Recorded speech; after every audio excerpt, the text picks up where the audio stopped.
It is the Week 15 spotlight, and since the 49ers season is officially over, we're going to start looking at some players that the Niners may want to re-sign and talk about why they're good.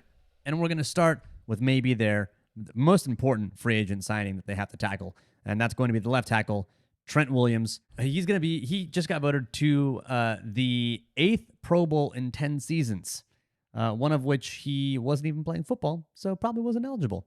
The dude is good. And we're going to zoom in on his performance in this game against Dallas to show you why he's good. We have 5 plays, 1 run play, and 4 pass plays, because that's how we view the game.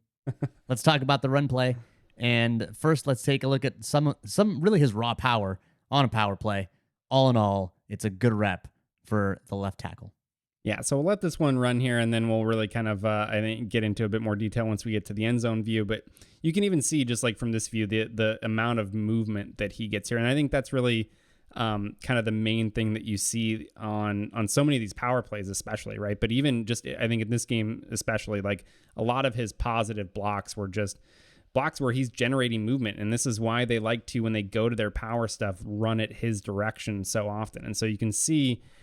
basically, his job is to block down on this defensive lineman right here, and really he's trying to wash him as far that direction as possible. And so that's kind of this whole side, right? You're getting these down blocks. He's going to get up here, and then you're going to kind of clear that out for the puller, and then also the fullback leading the way. And so that's kind of what they're trying to do here. And he is the guy that really creates the wall, right? So he takes 79 down there and just basically runs him into the nose.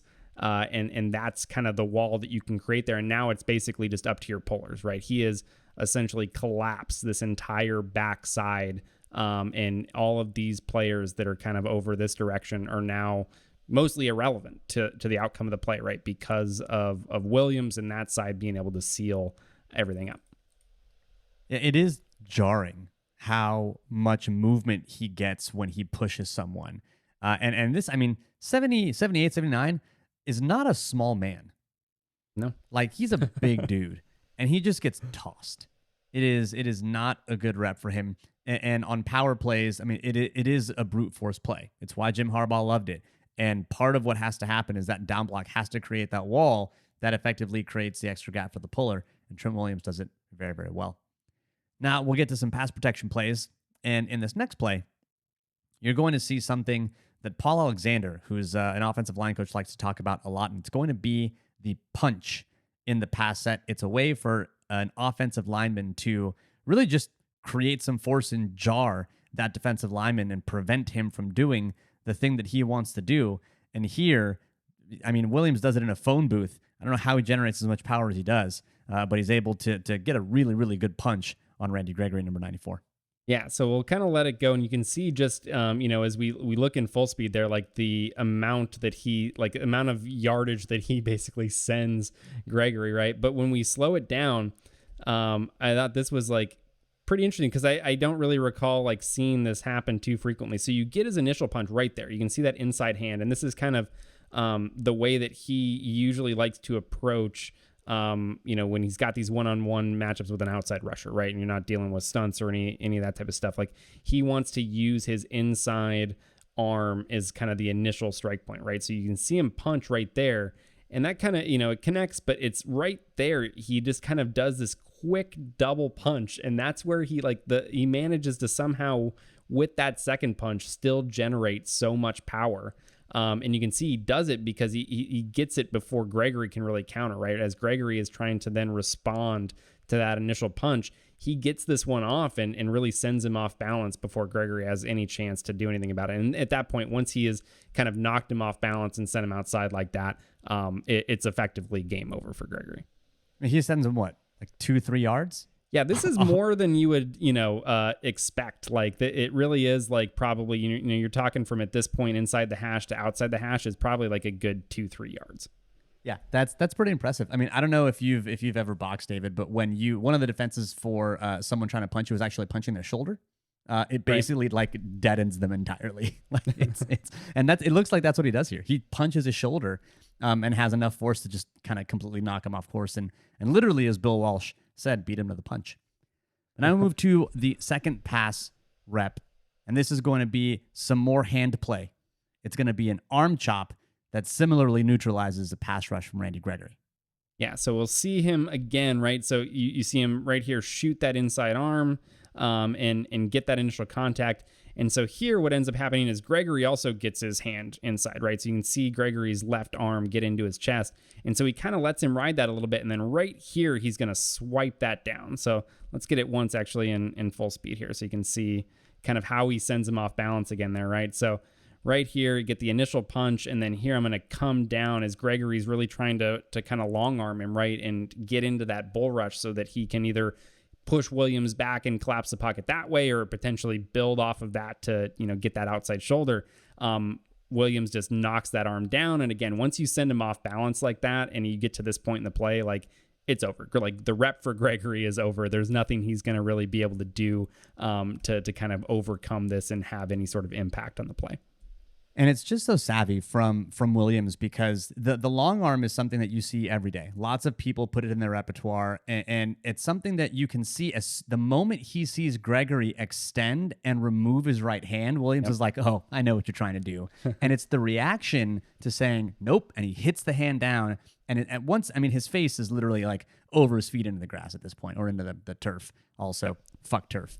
But it's so good when, just like with pass rushers, how you have to have a move and then a counter, and you have to be able to react to that to the offensive lineman's pass set. The offensive tackle in this case is going to feel what the move is, react accordingly, and end the rep. Yeah, I was going to mention, I mean, we talked about this in kind of the reverse a lot with Nick Bosa right around the draft time, and how he's able to kind of read the set of the offensive lineman, and then kind of, from that information that he gathers, determine what he's going to do as a pass rusher. Like, you see kind of a similar sort of thing with Williams, just in the reverse, right? He's able to kind of see what the pass rusher is trying to do and adjust, what his arsenal is going to be in return. But it's not just straight up pass protection or straight up drops or pass sets, I should say. You also have stunts that an offensive lineman has got to take care of. And in this game, the Niners saw a lot of stunts because the defensive line was trying to play some games with the 49ers protection rules. And here you have a stunt that Trent Williams handles quite well. Yeah, so a big thing, that you're looking to do on the stunt. So it's always the most important thing when you're trying to handle a stunt, right? You're always going to have two components. You're going to have basically like a penetrator and a looper. So in this case, this guy is going to be the penetrator, and then Gregory from the inside is going to loop around that. And so the first step in order to neutralize that stun is going to be to control the penetrator. And so that's going to be largely on Williams here. And so I think the thing that you see that's really good is, one, him and Tomlinson having similar depth, right? A lot of times when you're starting to have issues with handling stunts, you see that depth kind of gets misaligned. Maybe the guard jumps up and is a little too eager to get up, into his man. And so that kind of creates a space where you have maybe the tackle here and the guard here, and that gives that penetrator a gap to be able to shoot through, and it becomes very difficult to get everything passed off at that point. So you see them on similar depth there, so you know that they're in position to be able to handle this to begin with. And then Williams really does control that guy, and you can see send him kind of right along to Tomlinson, right? He makes it very easy for Tomlinson to get this pickup, and then still has the balance to get back outside. Now, one other point on this play, and that doesn't really have to do with Williams, but you can see, right, so the guy that Williams ends up being responsible for, which is Gregory again, you could say like here is impacting the throw, right, and is kind of getting in Mullen's lap.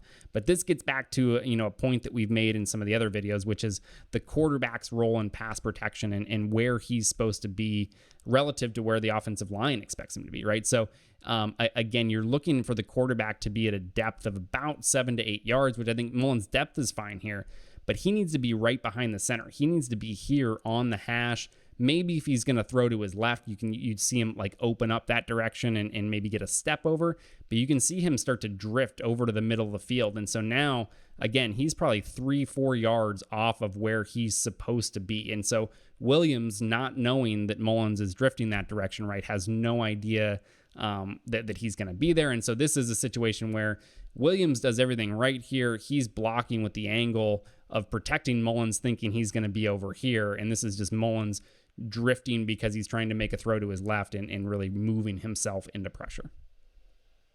The last play in this set of plays is going to be a quick set from Williams that shows his foot speed and his leverage, and is just overall a really, really pretty pass set that really encapsulates all of the fine technique that Williams puts on the field every day that really should make him a top priority for the 49ers. Yeah, so we'll see it in real time here.